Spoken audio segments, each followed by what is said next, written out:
Hello everyone. Hello. Hi, Maureen. Today I have the beautiful Ntabi Uwabi. And yeah, we're having some bubbles. We're having some speckled eggs. Acting like all is pretty in this country, but I can't do anything. Nothing is cute. Nothing is cute. Nothing is cute. Especially. Yeah, what's very worrying is the prevalence of femicide. I think every day for the past few weeks we see headlines on Twitter about women being murdered by their partners, either they are being stabbed, they're being shot. But what's very worrying is that we've become so desensitized, like nothing shocks us anymore. It's so tooky. It's like it's a norm. And like, wow. It is the norm. And this is the thing. Like, initially, when you figure out that something bad has happened, what's who? Like, wow, this is scary. The first time I ever heard a story, well, it was not the first story though, but I was in school and I was in grade 10, and there was a girl that lived on my street, and people claimed that her partner was an older guy, but we were in grade 10, he was like 19. That hardly ever like constitutes being an older guy. So this girl had decided to end her relationship with this guy, and he had come to talk to her, so he wanted to take her out so they could speak, I guess privately in a restaurant, if that's even private. And then she got into the car because he was pleading and begging, and he drove right past all the restaurants into the nothingness, where he drowned her basically, and then he hung himself.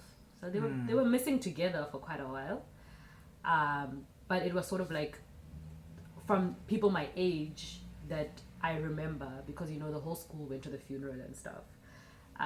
And she also lived on my street at home, so it's not just someone that I knew from, just someone who was in my school environment, someone who was in my home environment. And she was dead, and her partner was dead. But at that point, it was something that we thought of like as unusual.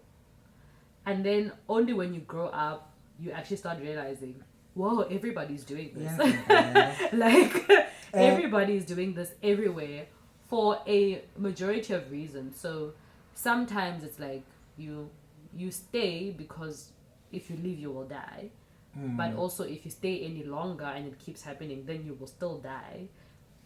And even if you are careful with picking your partner, you will still die. And even if you don't consider all of these things, you will still die. And even if you are agreeable with your partner, you will still die. And if you keep disagreeing with your partner, you will still die. So there's really nothing you can do. You are going to die. That's what's going to happen. And if your partner doesn't kill you at home, then somebody else will kill you elsewhere. But the point is that you are going to die, and it's not going to be natural. Somebody else is going to kill you. And this is probably the scariest end to us thinking, in the idea of men are trash. It's when people die. But also some people are just still alive, going through the most, because men are still trash even when you are alive. And now I'm thinking of going back to a tweet that you once shared, or you once tweeted about, where you were saying that every one of us knows someone who has either abused or killed their partner. And the stories that people shared, they were so shocking. At some point I needed to mute you, because it was like too much. Yes. Yeah, because for me, I know someone, and it's from within the family, where an uncle did that to an aunt. They were married, they had kids, and the abuse has been going on for so long. And when she felt like it was enough, she fled home. And abusers are the most scariest, or are the most dangerous, where they feel like they have no control over you. So when she escaped, That's when he went over to her house and killed her. So people like on Twitter or in social networks, when these stories broke, they will always say, what did you say? Or what did you do? Or they will say, why not choose better partners? How do you choose a better Where partner? are they? Please sing us the advice. Please Where? write a thread as to how to spot these Yeah. good men, because if there is a tweet about a headline of a man killing someone, under the comments will be men saying that not every man. Can you please point us to where all of you are those good men? Because the way the statistics are looking, it's not looking pretty. I think we must get to the point where, like, if we are living in a society where we can understand that if we're living in a society where the social order is women being silent, subservient, whatever, and not being able to decide anything, not knowing anything, that there will be no good men. There are no good men. They don't exist. If there are, good men do not exist, because no good man would perpetuate the system that we currently live in. If there were good men, then we wouldn't be having the problems that we have now. So actually, even I know that there are some men that I think about sometimes, and I'm like, if there were ever a definition of a untrash man, it would be this person. But each time I think to myself, I think this because of my particular experience with this person. I'm not the only woman that experiences this person. So I don't even have the authority to declare that this person is definitely untrash. And that's nothing you can do. Like, I'm not going to bet on the people that I think I feel safe around. And if I was ever confronted with someone saying, hey, you know that person that you know ABC, that you trust so much, that person did Z, I'm not going to be like, that person would never do that, because because they could. So I'm not placing any bets on anyone. I am not absolutely saying anyone is untrash. I don't have the luxury to say that, because I still live every single day in fear of my life, and then sometimes I drink to make myself feel better, but it doesn't work. How does it feel to being a woman in South Africa during this time in 2018? For a majority of the time, I feel numb, actually. Like, sometimes I feel nothing. Like, initially I used to, about 3 or 4 years ago, I used to feel very upset. So I used to get angry. I used to be like, what can I do about this? This is the call for action. And, you want to fix everything, because there's still hope, because you haven't wrapped your head around this being a structural issue. You still think it's like a little personality issue with every single man, and there's not a whole system around people being like this. I wanted to fix people, and to reason with people, and thinking they will see superior logic, that this is impractical as a social system and whatever. But now I've gotten to the point where, first of all, fear is part of my personality. I'm just scared all the time. If you ask me how I'm doing, and I'm like, I'm good. I mean, I'm good and scared. I'm tired and scared. I'm scared all the time. And I try to distract myself from it. But over the last couple of weeks, also because there's been a high volume of these stories, I've also gotten to the point where I'm just like, I'm just going to sleep, and this particular chat will be over. And you just wait for the next one. Because the next one is definitely coming. There will definitely be a story tomorrow, 2 days later, 3 days later. And sometimes, as I found out in February this year, sometimes the story is a boy that was your friend that has now killed their partner too, and has killed themselves. We had a long chat with a boy from high school that I knew. And he was now a cop, because we're all grown up and stuff now. And he murdered his ex-partner, not his current partner, his ex-partner who was a teacher. Tried to murder the current boyfriend of the ex-partner as well, and the aunt of the ex-partner. But there were 3 people dead in the incident eventually. and it was someone that we knew, and people around, like when we were talking on Facebook, people from home, they were shocked. Oh my gosh, how could he do this and stuff? And it's like, I need you to stop acting like what he did is unique. It's not. This is literally what everybody is doing.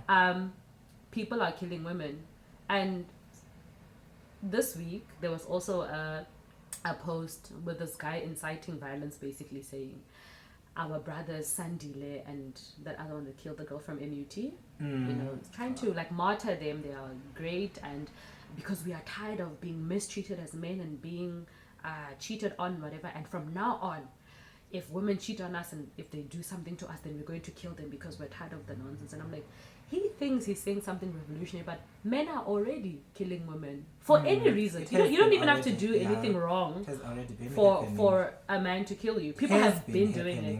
And he's talking about it as if he's like, now is the time for us to kill these women for doing things. And it's like, everybody's doing that already. Your idea is not fresh. And really, whether you say this or not, the status quo allows for us to be murdered. So what's going to happen? We are going to be murdered. So that's that. And another frightening thing is how quiet the government is when it comes to this. And none of them has... What's a government? None of them has said anything. No one has said anything. No one has said anything because they always condemn and not do anything. No one has condemned all these incidents, and they like condemning. So it's very strange that no one is condemning. So no one has condemned anything but yet. Also, who is the government? The government that you're speaking about are the same people who had a president who was, before he became a president, in a major story of having raped someone. And I mean, if we can let that pass, and if we can say, no, but he served his time, because we like saying that he served his time, he didn't serve his time, whatever, he was acquitted, so it doesn't really matter anymore.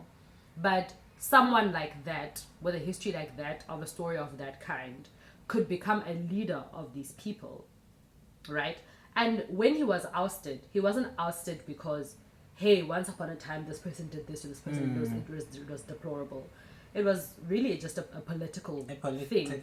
Yeah. So I don't expect the government or people in the government to come out and say, wow, this is bad, this is the situation, because also they are members of the society, so they don't exist outside of the system.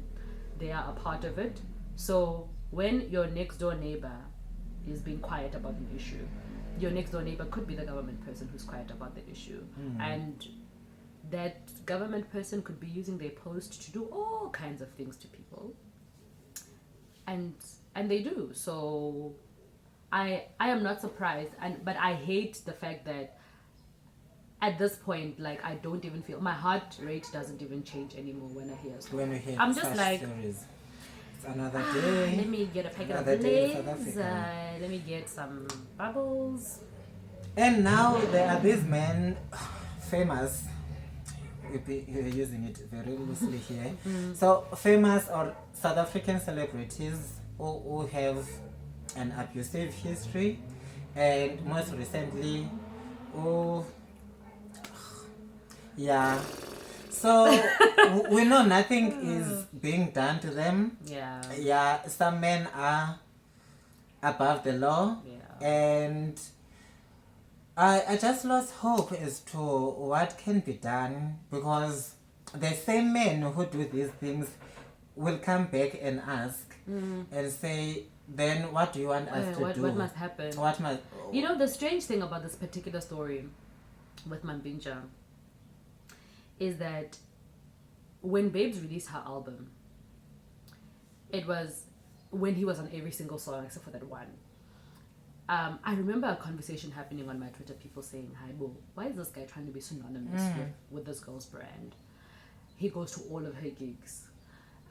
There was the issue with him being scared of flying for some reason, so she couldn't go to a gig because he couldn't go. Then there was a time when she was nominated for something in the US and she didn't get her visa on time, and it's just like, it's just so ridiculous. So I remember particularly someone on the TL saying, I'm just waiting for them to break up and for Babes to have a tell-all and explain that this man is abusive, because we all saw it coming, basically.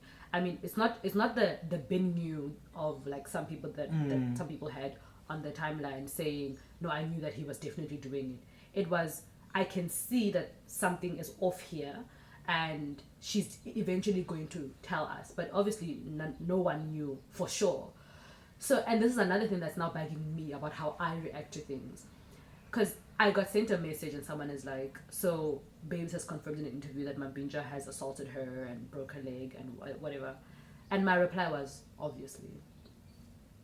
I mean, is anybody in here shocked? Because it was on a WhatsApp group that I have with 4 other people. And I was like, is anybody here surprised? And no one was surprised, because we could tell, I could tell from my little flat in the Western Cape that something is off about that dynamic.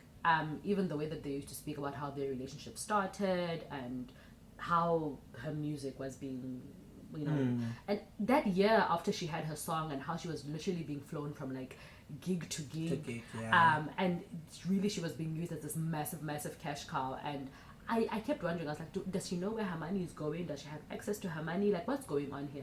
So there's so many elements, so many opportunities for abuse. And I know men are smart as hell. So if they see an opportunity to abuse someone, they will definitely use it. They could abuse you emotionally, physically, financially, every alley that you can think. Control over you.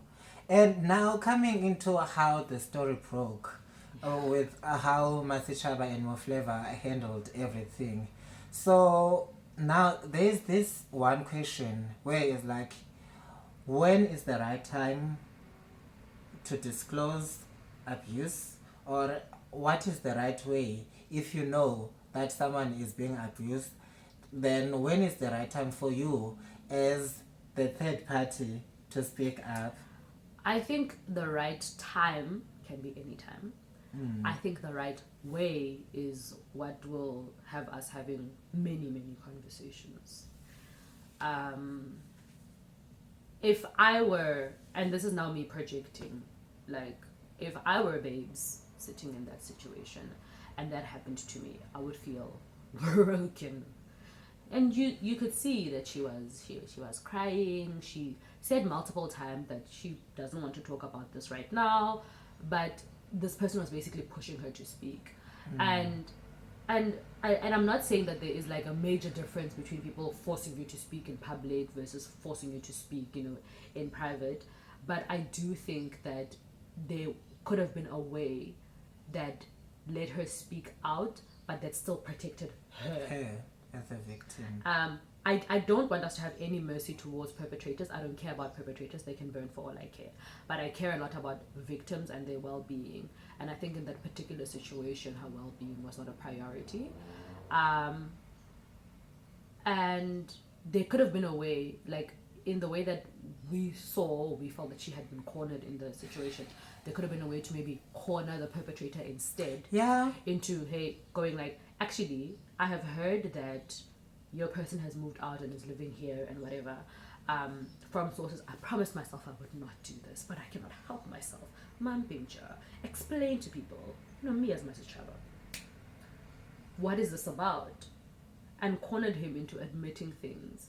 But it sort of now felt like Babes has done something wrong. But Babes has left. She has sought refuge elsewhere. So she is doing something. But on top of that, we want to punish her with like this big emotional burden of having to disclose this firsthand to everyone. I found it very unfair on an interview, the first time interview, where she has left West Inc. And she was there to promote her music that is without you know who. And from her own label, this was about her victory, you know, when you've moved out from an abusive situation or an unpleasant situation and you're able to make it out yourself, you know. So now the interview was about her finding her own voice, but look how it turned out. Mampinja is going to be fine. Of course. Abusive men in this country He'll get more always turn gigs. out fine. Mampinja has got love. Mampinja had, I mean, like I showed you now, Yeah, Tira had posted a picture of himself and Babes and Mampinja saying, I love you guys, prayer time. There is no level of accountability. And Fikile Mbalula as well. Yeah. Fikile Mbalula said something about being close friends with Mampinja. And nobody cares that you're friends with Mampinja. Mampinja's trash. If you're friends with Mampinja, you're trash too. All of y'all are trash. Because you need to find the closest landfill and set yourself alight because nobody needs this. But this is also a big social issue. There's also people that are saying, Mampinja is a pig, whatever. There's nothing special about Mampinja. Like most men in this country have a Mampinja element in them. Everybody is doing this. Do you understand the scale of this problem? Every single person huge. Is doing this. There's nothing special about this incident. So when we start attacking this issue by trying to figure out the scale to which it is normal, then maybe we can get somewhere. But because these small deal with person A, person B, is not going to help us. Well, of course, the time is our enemy, and we have a lot to say on this. But yeah, man, I cute, I conhle, imbi, and it doesn't look like it's going to be cute anytime soon. And yeah. Also, stop suggesting that you protect our women. We're not your women. But yeah, continue. And I mean, by continue, I mean do not continue because we're tired of this nonsense. Guys, subscribe, watch, and do something for the women in your lives. If you can't do it for all the women, let's just do something for the people that you have immediately, because nothing is cute. And thank. Next. How do you say it in Sud? Impi. Hobi. Anyua. Hobi. It's newing, guys. Bye.